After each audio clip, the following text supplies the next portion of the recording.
किसान साथी नमस्कार। डीपीएस अनाज स्पेशल चैनल में आपका स्वागत है। किसान भाइयों, माइक्रोराइजा बहुत ज़्यादा उपयोगी है फार्मिंग के लिए, खेती के अंदर। देखिए, अगर गेहूं की बुवाई करने वाले हैं तो माइक्रोराइजा के फायदे जरूर जान लीजिए। और गेहूं के अंदर ही नहीं, हर एक फसल के लिए जो माइक्रोराइजा होता है बहुत ज़्यादा उपयोगी होता है। तो माइक्रोराइजा का अगर आप उपयोग कर रहे हैं तो कैसे उपयोग करें, क्या डोज रखनी है वो इस वीडियो में बात करेंगे, क्या सावधानी रखनी है उपयोग के समय वो इस वीडियो में जानेंगे, किस तरीके से माइक्रोराइजा का उपयोग किया जा सकता है और उसके साथ साथ माइक्रोराइजा के क्या क्या बेनिफिट आपको देखने को मिलेंगे अगर आप माइक्रोराइजा का उपयोग करते हैं। तो वीडियो काफ़ी इन्फॉर्मेटिव होगा। वीडियो अच्छा लगे तो लाइक ज़रूर करें, ज़्यादा से ज़्यादा शेयर करें, चैनल पे नए हैं तो सब्सक्राइब भी जरूर करें। तो चलिए जानते हैं। देखिए, माइक्रोराइजा जो होता है, ये अगर बात करें क्या होता है, ये अपने आप में एक फंगस होती है जो एक बेनिफिशियल फंगस होती है हमारे पौधों के लिए।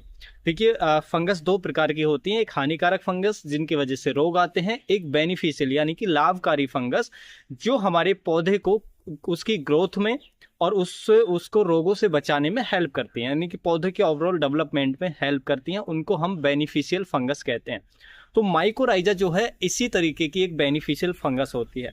ये नेचुरली भी जमीन के अंदर पाई जाती है, लेकिन अगर हम इसको एक्स्ट्रा दें, जमीन में डालें, क्योंकि हमने खेतों की कंडीशन आजकल ऐसी कर दी है कि उसमें जो बेनिफिशियल माइक्रोब्स हैं वो लगातार कम हो रहे हैं, जिसकी वजह से रोगों की समस्या ज़्यादा आ रही है, फसलें अच्छी नहीं हो रही हैं।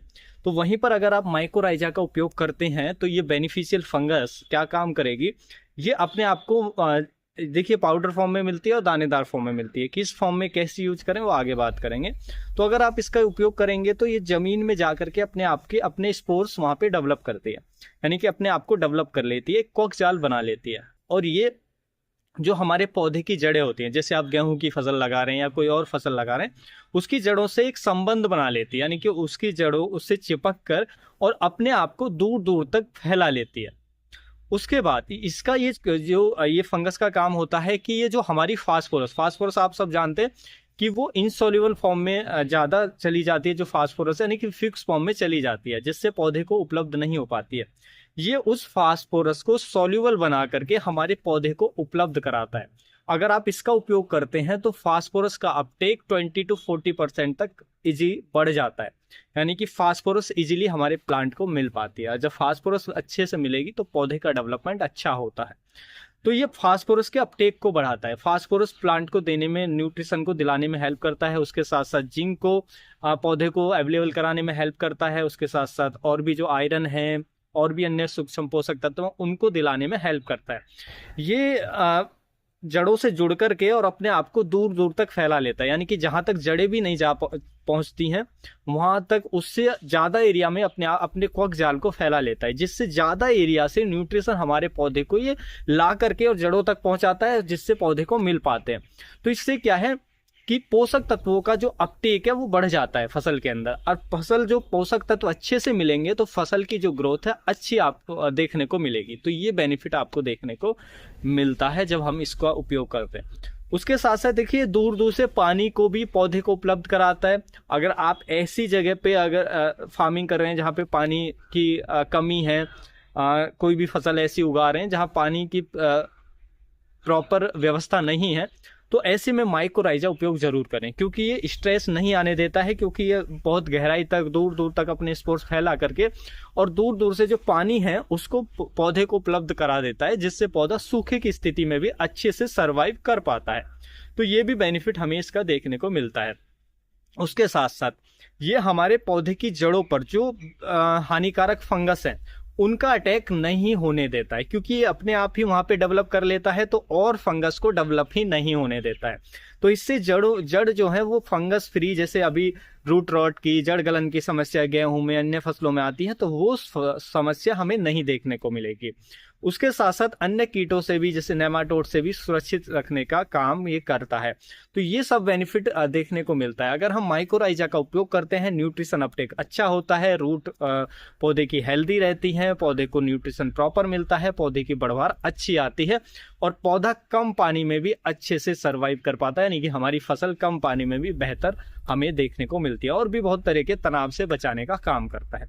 अब देखिए, ये जो इतना काम करता है हमारे पौधे के लिए, तो इसको क्या मिलता है, इसको जो शुगर्स होते हैं पौधे के अंदर, जो स्टार्च या शुगर्स जो कार्बोहाइड्रेट्स होते हैं, वो पौधा जो पौधे के एक्सेस होते हैं यानी कि पौधे के लिए फालतू होते हैं, तो वो पौधा इसको प्रोवाइड करा देता है जड़ों के माध्यम से। तो इसको कार्बोहाइड्रेट्स मिल जाते हैं अपने जीवन को बढ़ाने के लिए, जीवन यापन के लिए, और बदले में ये पौधे को न्यूट्रिशन देता है। यानी कि दोनों का एक रिलेशन बन जाता है। वो उसके बेनिफिट में काम आता है और वो उसके बेनिफिट में, यानी कि वो उसके ग्रोथ में काम आता है, वो उसके ग्रोथ में काम आता है। दोनों एक दूसरे का सहयोग करते हैं, जिससे दोनों बेहतर ग्रोथ दोनों की हो पाती है। ओवरऑल जो बेनिफिट है वो हमारे किसानों को मिलता है, क्योंकि उसकी जो क्रॉप है किसान की वो अच्छी होती है, उत्पादन में काफी अच्छा इजाफा देखने को मिलता है। तो आप इसका उपयोग जरूर करें, और इसको हमें हमेशा बुवाई के समय ही उपयोग करना चाहिए। उपयोग करने के कई तरीके हैं। एक तो ये दानेदार फॉर्म में आता है, तो उसको आप जमीन में बुवाई के समय डाल सकते हैं। जब भी खेत की बुवाई कर रहे हैं उस समय आप इसको मिक्स कर सकते हैं, जमीन में डाल सकते हैं। डोज अलग अलग होती है कंपनी के हिसाब से, कोई 4 किलो, कोई 5 किलो, कोई 4.5 किलो, उस हिसाब से कंपनी अलग अलग रिकमेंड करती है। तो जिस कंपनी का ले रहे हैं उस हिसाब से आप डाल सकते हैं। लेकिन सबसे अच्छा जो तरीका है इसको उपयोग का, वो है हमारा सीड ट्रीटमेंट। अगर आप इससे सीड ट्रीटमेंट करेंगे तो वो ज्यादा बेहतर काम करता है। क्यों बेहतर काम करता है वो भी जानेंगे। देखिए, सीड ट्रीटमेंट के लिए जो लेना है वो आपको लेना पड़ेगा पाउडर फॉर्मुलेशन। सीड ट्रीटमेंट के लिए अगर जमीन में डाल रहे हैं तो दानेदार वाला ले सकते हैं, लेकिन पाउडर वाला सीड ट्रीटमेंट में उपयोगी रहेगा। और पाउडर वाले को आप जमीन में भी डाल सकते हैं, गोबर की खाद में मिक्स करके अच्छे रिजल्ट आपको देखने को मिलेंगे। तो पाउडर वाले को आप क्या काम करेंगे कि जो पाउडर फॉर्मुलेशन है उससे आप सीड ट्रीटमेंट करेंगे। तो उससे सीड ट्रीटमेंट करके अगर आप बुवाई करते हैं, गेहूं का सीड ट्रीटमेंट आप पाउडर फॉर्मुलेशन से करते हैं, माइकोराइजा से, और बुवाई करते हैं, तो इससे क्या बेनिफिट मिलता है। देखिए, सीड का जैसे ही जर्मिनेशन होता है तो ये क्योंकि सीड के पास ही पड़ा रहता है, वहां से नीचे मूलांकुर जो निकलता है तो वहां से रूट डेवलपमेंट होना स्टार्ट होता है। तो ये फंगस भी वहीं पर अपने आप को डेवलप करती है, क्योंकि सीड के साथ है, बीज के साथ जमीन में गई है, तो वहीं पर रूट निकलनी है, तो रूट के साथ इसका रिलेशन अच्छे से बन जाता है। अगर मान लीजिए ये फंगस दूरी पे पड़ी है, मान लीजिए हमने ऐसी जो दानेदार फॉर्म है वो बिखेर दी, लेकिन वहां पे सीड कहीं गया, फंगस ने कहीं डेवलप किया, तो अगर इसका रिलेशन जड़ों के साथ नहीं बनेगा, अगर ये दूर रह गई तो जड़ों के साथ प्रॉपर रिलेशन नहीं बनेगा, तो वो रिजल्ट हमें नहीं मिल पाते हैं जो मिलने चाहिए। लेकिन सीड ट्रीटमेंट में ऐसी समस्या नहीं आती है।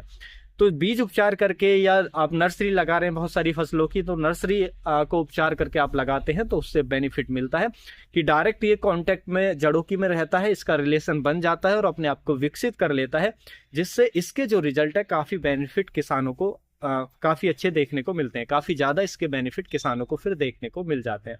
तो ये जरूरी है कि इसकी जो स्पोर्स हैं, इसकी जो फंगस है वो जड़ों के पास ही डेवलप हो, उससे उसका जड़ों से संबंध बने, तभी हमें इसके बेहतर रिजल्ट देखने को मिलते हैं। फिर ये अपने काम पूरी, जब तक आपकी फसल रहती है, ये अपना काम करता रहता है अच्छे से, और आपकी फसल अच्छे से ग्रोथ करती रहती है। तो इस तरीके से आप इसका उपयोग करके बेनिफिट ले सकते हैं। उम्मीद है किसान भाइयों जो आज की जानकारी है आपको अच्छी लगी होगी। जानकारी अच्छी लगी तो वीडियो को लाइक, शेयर एंड सब्सक्राइब करना बिल्कुल ना भूलें। मिलेंगे हम आपको एक और नई वीडियो में नई जानकारी के साथ। तब तक के लिए आप अपना ख्याल रखें। धन्यवाद।